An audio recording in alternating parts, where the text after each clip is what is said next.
Hello and welcome back to Jackson Construction, the place where we don't just talk about global events.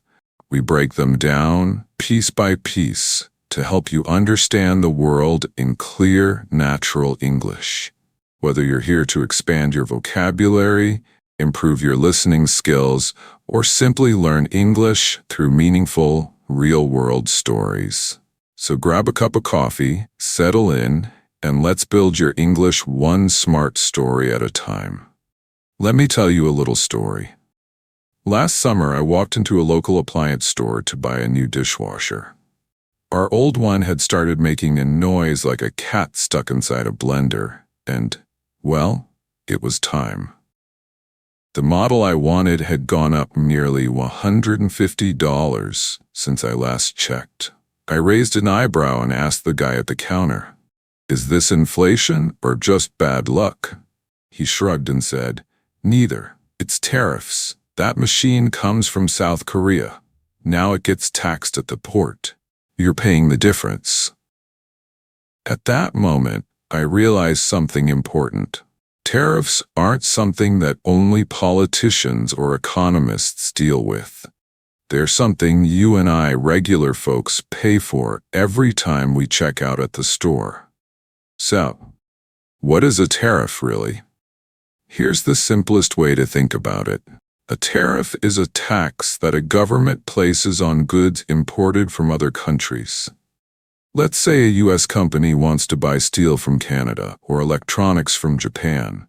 Before those goods can be sold here, they get taxed sometimes 10%, 20%, even 50% or more. The goal? To make foreign products more expensive so Americans are encouraged to buy local. In theory, it sounds fair. Support American jobs. Level the playing field. But here's the twist. It's not foreign companies who pay the tax. It's us. Because when companies get hit with higher costs, they don't just accept it. They pass the cost along, right there in the price tag. Think about it. That $1,000 laptop you were eyeing from overseas? Add a 20% tariff and boom, it's now $1,200.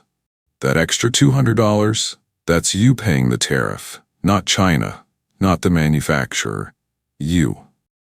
Now multiply that small increase across everything you buy: jeans, phones, kitchenware, even bolts and screws. Millions of families are paying the price without even realizing it. And here's another curveball. Even American-made goods might become more expensive. Why? Because with foreign competition weakened, domestic companies don't need to keep their prices low anymore. Less competition, more freedom to raise prices. So whether you're buying American or imported, you might still feel the pinch. Here's the small but powerful lesson. Tariffs are like boomerangs. You throw them out to hit someone else, but they often swing back and hit you. And that brings us to a bigger question. If the goal of tariffs is to protect American jobs, but we end up paying more, then do tariffs actually work, or are we fighting the wrong fight? Let's look at that next. Because what you're about to see might change the way you think about jobs, factories, and the future of work in America. Let's keep going. Let me paint you a picture. I have a friend named Mike. He's a high school teacher in Indiana. His wife works part-time at a local clinic, and they're raising 2 kids. They're not rich. They're not poor. They're the backbone of America. That middle class we always talk about. Now, Mike's the kind of guy who clips coupons, buys in bulk, and tracks every dollar on a spreadsheet. So when I visited him last month, I asked, "Hey, how's the budget holding up these days?" He laughed and said, "Well, it used to be tight. Now it feels like a chokehold." You see, in the past year, his grocery bill has jumped nearly $300 a month. Gas? Up. Diapers? Up. Textbooks for the kids? Way up. At first, he blamed inflation, and sure, that's part of it. But when we looked closer, something stood out. Many of the products he buys were imported, and now they come with new tariffs. That America First policy? Well, it might be patriotic in theory, but in practice, it's quietly squeezing people like Mike. This is the real cost of some of these trade decisions. We're told they're designed to protect American workers, to restore our pride, to stand tall against foreign competition. But who actually pays the price? Not the billion-dollar corporations, not the politicians. It's the middle-class family, standing in aisle 5, wondering why peanut butter costs $2 more than last month. And here's the irony. The very people these policies are supposed to help, factory workers, truckers, small-town families, are often the first to feel the burn. Because while wages may stay the same, the cost of living quietly climbs. And suddenly it takes 2 jobs to afford what one used to cover. Here's the small lesson to carry with us. Policies that sound strong don't always make us strong. True strength is when families can breathe, not just survive. Now some will say, it's okay. The pain is temporary. At least we're bringing jobs back. But that raises the next big question. Are we really? Do tariffs truly bring factories and livelihoods home? Let's dig into that next, because numbers don't lie. And the truth might surprise you. Let's keep going. Let me tell you about a small town in Ohio. It's the kind of place where everyone knows everyone. A place built around one thing, a factory. For decades, this town was proud to be called the auto parts capital. The factory there didn't just build car parts. It built livelihoods, friendships, and a way of life. I had a cousin who worked there for 25 years. He used to say, "This job isn't just a paycheck, it's my identity." Then one day, without much warning, the factory shut down. Production had moved overseas. The town changed. The diner lost its morning regulars. The barber shop shortened its hours. And just like that, a proud community felt forgotten. So when the government announced new tariffs, promising to bring jobs back, people cheered. They believed, maybe the factory will reopen, maybe our town will come back to life. And in some places, it did seem like things were turning around. Take the steel industry, for example. In 2018, after new tariffs were placed on imported steel, a few American steel plants did reopen. There were ribbon cuttings, speeches, hope. But here's the reality that didn't make the headlines. Most of those new plants only hired a few hundred workers, not the thousands people were expecting. Why? Because factories today don't run like they did 20 years ago. Machines do most of the work now. One modern production line can do what 10 workers used to handle. And those few jobs that remain, they often require high-tech skills that many laid-off workers simply don't have yet. And it's not just steel. Apple, for instance, moved part of its iPhone assembly back to the US. But those shiny new facilities, they're run by robots and automated systems. Few people, fewer jobs. So the big question is, are tariffs really bringing back jobs? Or are they just bringing back buildings while the people stay unemployed? Here's the lesson I've learned. In a changing world, protection doesn't create progress. Preparation does. It's not just about keeping jobs. It's about training people for the jobs of tomorrow. So maybe, instead of trying to revive the past with old tools, we should ask, how do we build a future where everyone can thrive with or without factories? And that leads us to a deeper question. Because while we've been looking at jobs and factories, something else has been happening quietly in the background. The rest of the world is watching and reacting. What happens when America gets tough, but our allies start pulling away? Let's talk about that next. A few weeks ago, I was having coffee with a retired factory supervisor named Larry. He's in his 60s now, but he spent most of his life managing a small engine plant in Michigan. At one point, they had nearly 800 employees. When the factory shut down in the late 2000s, Larry blamed one thing: China. He said, "They stole our jobs, they undercut our prices, they ruined American manufacturing." And honestly, back then I kind of believed it too. It was easy to. China had become the symbol, the catch-all villain in a story where hardworking Americans were losing everything. But over time, I started digging deeper. And the truth wasn't quite that simple. Yes, China produces goods cheaply. Yes, they've engaged in unfair trade practices, no doubt about that. But here's what doesn't get talked about enough. While factories were moving overseas, corporate profits in the U.S. were hitting record highs. CEOs were earning more than ever. Wall Street was booming. Meanwhile, middle-class wages stayed flat. And jobs weren't just moving to China.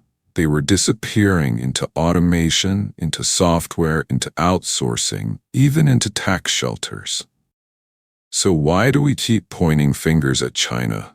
Because it's easier. It's easier to blame someone outside than to look inside and ask hard questions. Questions like, why hasn't our tax system rewarded companies that stay local? Why aren't we investing more in worker retraining and education? Why is it so hard for a small business in America to compete? When we don't have clear answers, blaming China becomes the shortcut. It gives us someone to be angry at instead of something to fix. And here's something else that rarely gets said. Not everything China makes is bad. In fact, many American companies rely on Chinese factories to make the parts they can't afford to produce here. Our phones, our computers, even some of our medicine. It's a complicated relationship, more like a tangled web than a simple rivalry. Here's the small but important lesson. Blaming outsiders might feel satisfying, but real change starts when we look inward, not outward. And while we're busy blaming and posturing, other countries are quietly watching. Our allies, our partners, even our rivals are making moves of their own. So the next question is, what happens when America acts tough and the world starts to pull away? Are we losing not just trust, but friendships? Let's talk about that, because the global consequences of our choices are already unfolding. Let's keep going. A while ago, I read a headline that made me pause. Japan shocked by U.S. tariffs, calls for urgent talks. Now, Japan isn't just some distant trade partner.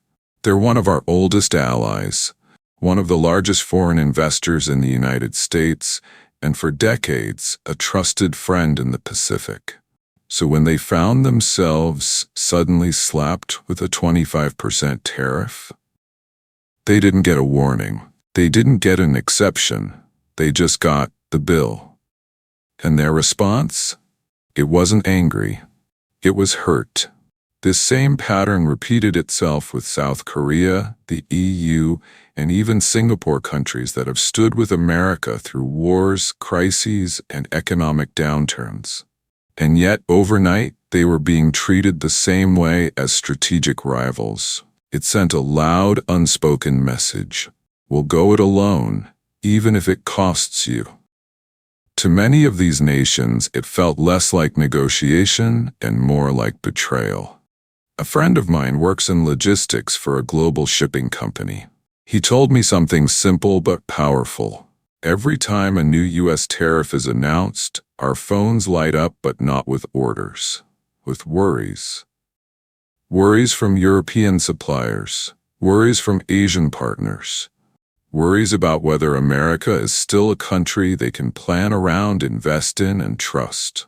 Because tariffs don't just raise costs, they raise doubt. And in the world of international trade, Doubt is poison. And here's what many Americans don't see. When a country is hit with unfair tariffs, they don't just sit there and take it. They look elsewhere.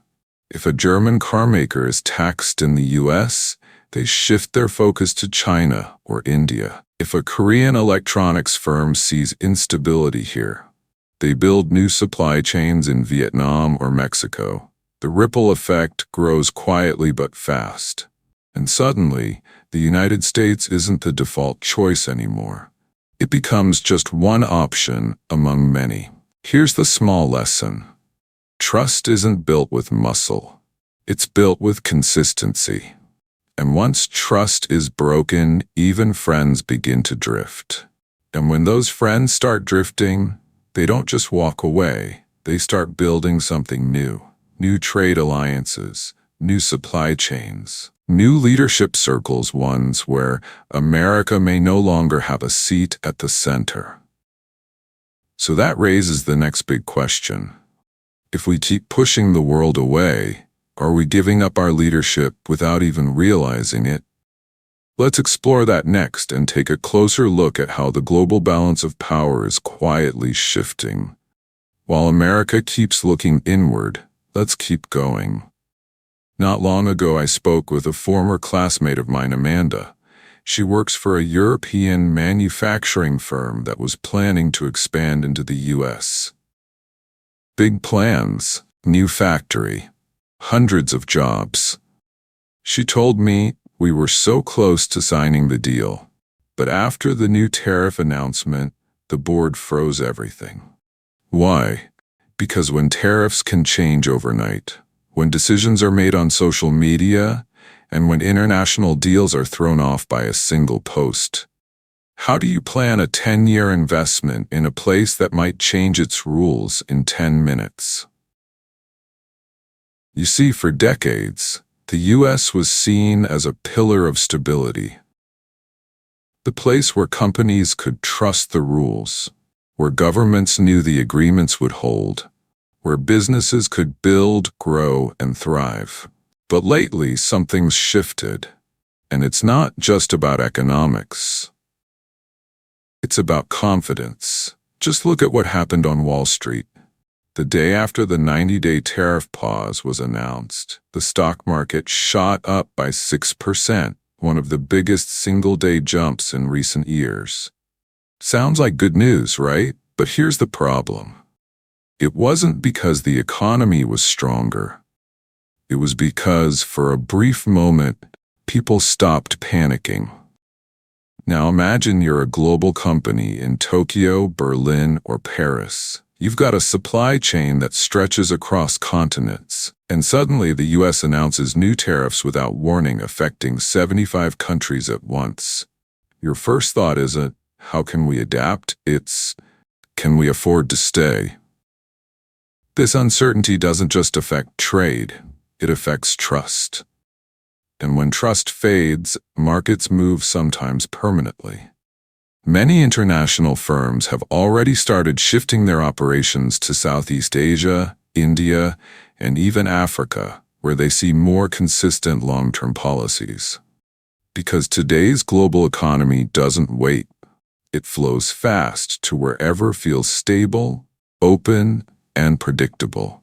Here's the small but critical lesson. In a world moving faster than ever, power doesn't come from shouting the loudest. It comes from being the place everyone wants to stay. And that brings us to something even more important. Because when the world starts moving on without us, new alliances begin to form. New systems rise, and slowly the US finds itself not at the center, but on the sidelines. So the next question is, are we truly reshaping the world to fit us, or is the world quietly reshaping without us? Let's keep going and explore what happens when the default leader starts to fade from view. When I was younger, I used to think that a trade deficit was something dramatic, like the country was in danger of going broke, or that we were being robbed by other nations. I remember hearing a politician say, We buy from them, but they don't buy enough from us. That's unfair. And I thought, yeah, that does sound unfair. But the truth is, like most things in economics, it's more complicated than that. Let's start with the basics. A trade deficit simply means America imports more than it exports. So if we buy $100 billion worth of goods from other countries, but they only buy $80 billion from us, we have a $20 billion trade deficit. Sounds like a bad deal, right? But here's the twist. It's not necessarily a problem. Why? Because the US dollar is strong. Because Americans consume a lot. Because we export things in other ways, services, technology, education. And most importantly, we've been running trade deficits for decades and still remain the world's largest economy. But here's where tariffs come in. Some leaders argue, let's impose tariffs to reduce the deficit, make imports more expensive, and bring manufacturing home. Sounds logical, but in practice, it doesn't work so neatly. Let's take a real-life example. Between 2018 and 2020, the US imposed sweeping tariffs on China. Billions of dollars worth of goods were taxed. There were speeches, rallies, and promises. And the trade deficit with China? It didn't shrink. In fact, in some years, it grew, because American companies still needed Chinese parts. And American consumers, they kept buying, just at higher prices. So what really happened? Importers paid more, consumers paid more. Some exports dropped because other countries retaliated. And the deficit? Still there. It's like trying to fix a leaky faucet by turning up the water pressure. You don't solve the problem, you just make a mess faster. Here's the small but honest lesson. You don't fix the future by fighting the wrong enemy. Trade deficits aren't a villain. They're a sign that we need to produce smarter, not just louder. And maybe that's the part we've been missing. Because while we've been busy fighting with numbers, we've ignored something even more dangerous: instability. When policy changes feel random, when companies can't plan, when allies don't know what we want, it's not just the deficit we risk, it's our credibility. So let's go a little deeper into that. What happens when decisions change overnight and the world stops trusting the process? Let's talk about it next. When I was a kid, my dad used to say, "It's not the storm that breaks the roof, it's the fact you didn't know it was coming." That line came back to me recently. When I read the president's announcement, a 90-day pause, tariffs will be lowered for now. At first, the markets cheered. Stocks soared. Companies breathed a sigh of relief. But then came the whispers. What happens after 90 days? Is this a real pause or just a reset before another storm? Because here's the truth. Uncertainty is the new tax. And for businesses around the world, it's becoming too expensive to ignore. Let me share a real story. There's a mid-sized tech firm in Texas, one I've followed for years.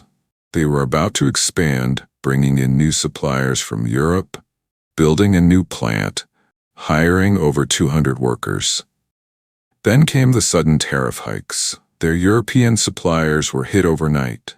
Contracts stalled, budgets ballooned. So when the 90-day pause was announced, I asked one of the co-founders, "Are you going to move forward now?" He shook his head and said, "We can't. Not unless we know what's coming next. You don't invest millions based on a maybe." And he's not alone. From German car makers to Japanese chip suppliers, from small importers in California to logistics hubs in Singapore, the message is the same. How can we trust a system that might flip tomorrow? This kind of unpredictability doesn't just delay deals, it erodes confidence. Because the strength of a country's economy isn't just in numbers. It's in its ability to offer something stable, something clear, something dependable. And when trade policy becomes like the weather changing with every headline, tweet, or press conference, even our closest partners start to hedge their bets elsewhere. Here's the small lesson. Strong policy isn't about being bold for a day. It's about being consistent for the long run. Because trust isn't built in 90 days. It's built over decades. And maybe that's why the next shift feels even more serious. Because while we're pausing, hesitating, recalculating, other countries aren't sitting still. They're building new alliances, new systems, and a new global order where America isn't the default leader anymore. So let's take a closer look. Is America slowly stepping away from the center of the world? And if so, what takes its place? Let's keep going. There's a quote I once read that stuck with me for years. No empire falls because it is defeated. It falls because it stops adapting. For most of my life, America wasn't just powerful. It was the center of everything. We weren't just making the world's products, we were making the rules. We led the global conversation on trade, on security, on innovation, on values. When a country needed help, they called Washington. When a global crisis hit, they looked to the U.S. for leadership. And most importantly, we built bridges, not walls. Bridges of commerce, diplomacy, trust. But lately, something has changed. One by one, we've been pulling out of global agreements, imposing tariffs on friends, rejecting multilateral talks. And now, with the latest tariff policies, it feels like we're doing something dangerous. We're removing ourselves from the circle, but still expecting to be the center. It's like walking out of the room and still expecting everyone else to wait. Let me give you a real example. Not long ago, when developing countries needed loans to build airports or railways, their first stop was Washington, the World Bank, the IMF. But today, they land in Beijing or New Delhi or even São Paulo, because the world isn't standing still. It's reshaping itself. New alliances are forming like BRICS Plus with China, India, Brazil, Russia, and more recently Saudi Arabia, Argentina, the UAE. And together, they now account for over 35% of global GDP, more than the US and its traditional G7 partners combined. That number isn't just statistics, it's a signal. And while other nations are teaming up to build alternatives, America is sending a different message. We'll go our own way, even if it costs us partners, even if it means standing alone. And that sounds strong until you realize power today isn't about going solo, it's about staying connected. Here's the small lesson. A great nation doesn't lead because it demands loyalty. It leads because others want to follow. So the question is no longer, are we still the strongest? Because yes, we still have wealth, innovation, military power. The real question is, are we still the one the world turns to? Or are we slowly becoming a nation that people walk around not toward? And that leads us to one final piece of the puzzle.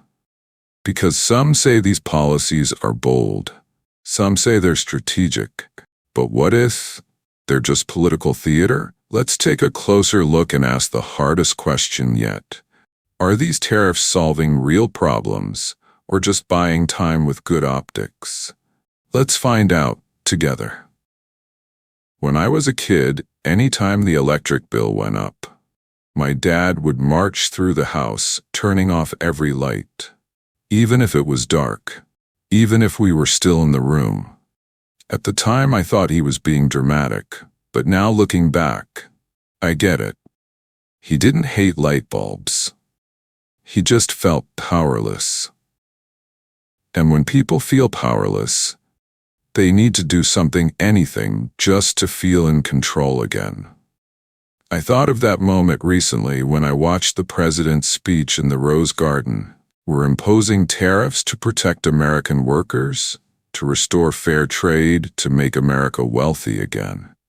Big words, big emotions. But behind the speech, I couldn't help but wonder, is this real policy or just a performance?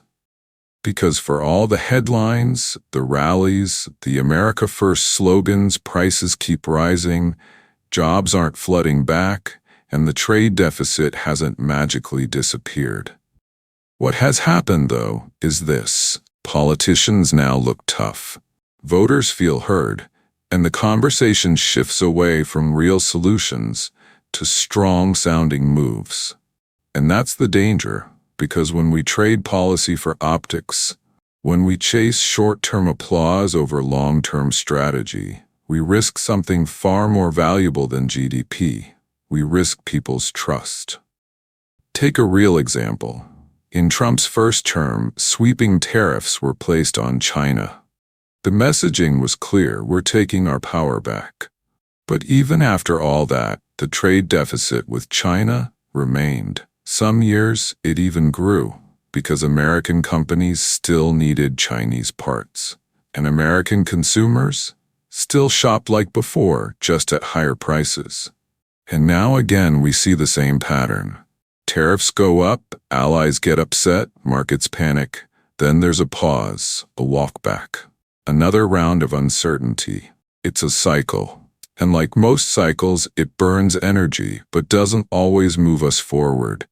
Here's the final lesson I'd like to leave you with. Feelings are powerful, but they don't fix broken systems. Real leadership isn't about looking strong. It's about building strength quietly, consistently, and together. So where does that leave us? In a moment of reflection, of choice, will America double down on showmanship or step back into thoughtful leadership? Will we keep turning off the lights or will we fix the wiring? That answer isn't just up to the president. It's up to all of us. If this video made you think even just a little, I'd love to hear your thoughts in the comments below. Do you believe tariffs truly protect American workers? Or are they just a short-term fix for a much deeper challenge? Let's keep the conversation going, because it's conversations like this that make us stronger. And until next time, keep learning, keep listening, and most importantly, keep thinking for yourself.